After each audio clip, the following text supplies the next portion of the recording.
This is the Rockwall Yellowjackets midweek report with head football coach Rodney Webb and J.J. Smith of the Rockwall News. Congratulations, Coach, for winning your second district championship in a row by defeating Tyler Lee Saturday 65-35 in a very impressive showing. How do you feel? Well, I feel really good about it.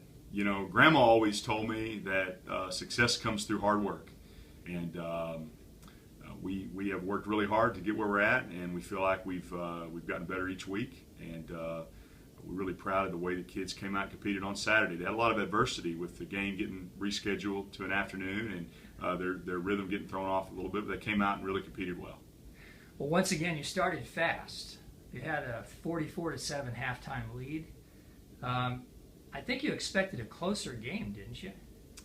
Well, Tyler Lee has been prolific on offense this year, Right. and they're one of the top 5 scoring offenses in the state, and so we felt like it may be a shootout. But credit to our defense; they played very, very well in the first half, and that's the fewest number of points they scored in a half all year. I saw a lot of tough tackles out there. I mean, really good tackling and for losses, and yeah, so that was excellent. Were there any specific keys to the victory as far as you're concerned? Well, we scored touchdowns on our first 9 possessions, and so you know Doesn't get any better, does doesn't it? get any better than that, really. You know that was really the biggest thing, and just the fact that it was a 37-point game at halftime. You know, they competed well in the second half, and it got a little bit scary in the third quarter. They scored 2 touchdowns in a row, and they cut into our lead a little bit. But when you're up 37 at halftime, it's kind of hard to blow it, I guess. What was it like at halftime? How were the boys feeling? What were you saying? I mean, were you telling them, don't get overconfident here? Yeah, exactly. The kids were feeling good, and we just reminded them that they were so explosive on offense that we had to come out and continue to compete in the second half to ensure a win.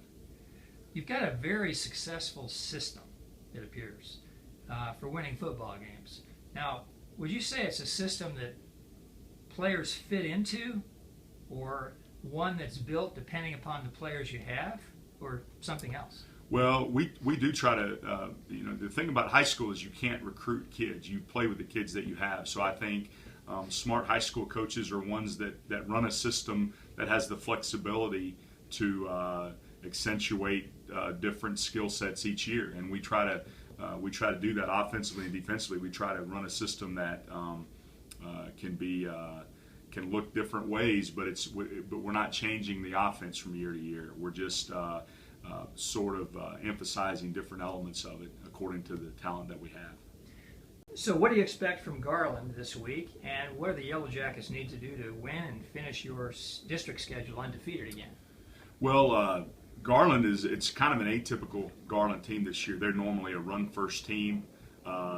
This year they've thrown for a lot of yards. I think their quarterback is number 1 in the area in passing 1 or 2.